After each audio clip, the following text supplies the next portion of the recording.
As the TVA prepares to fix a leak under Boone Dam, a new report reveals more detailed information about a separate area where water is moving underground near the dam.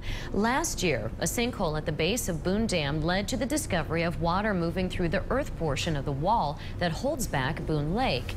The TVA rapidly dropped the lake levels and confirmed it would take years and millions of dollars to fix. My colleague Josh Smith has been scouring through this new Boone Dam report. Josh? Sarah, the TVA says its plan to fix Boone Dam will secure the dam so the lake can go back to normal.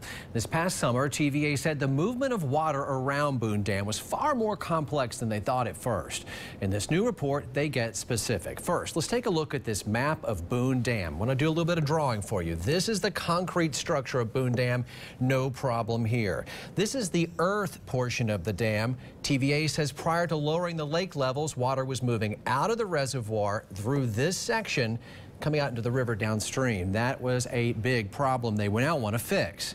Take a look at the report and what it says. TVA says it has identified through its intensive testing of the dam a second separate area where there is water moving underground. TVA is considering taking action to address seepage on what's called the right rim at the dam site. TVA says it's a potential problem for the long-term performance of Boone Dam. However, TVA says more study is needed to characterize the problem, identify possible mitigations, and evaluate options. Now let's head back to the map. That right rim where TVA is talking about.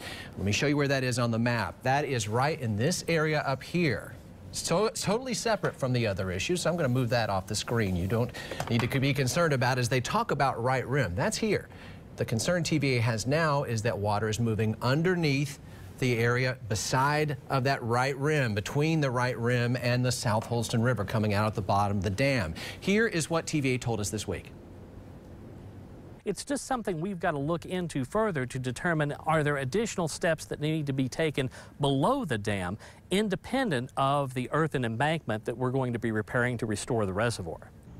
Now, it is very important to remember that second area of groundwater movement that TVA has identified is totally separate from the Boone Dam repair project at this point. TVA insists it should not impact their plan to stop the water from leaking under and through Boone Dam. Sarah?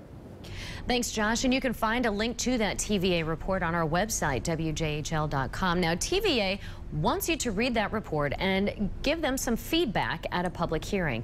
This public hearing takes place tomorrow from 5:30 to 7:30 in the evening at Daniel Boone High School. Well, although middle-aged men are the ones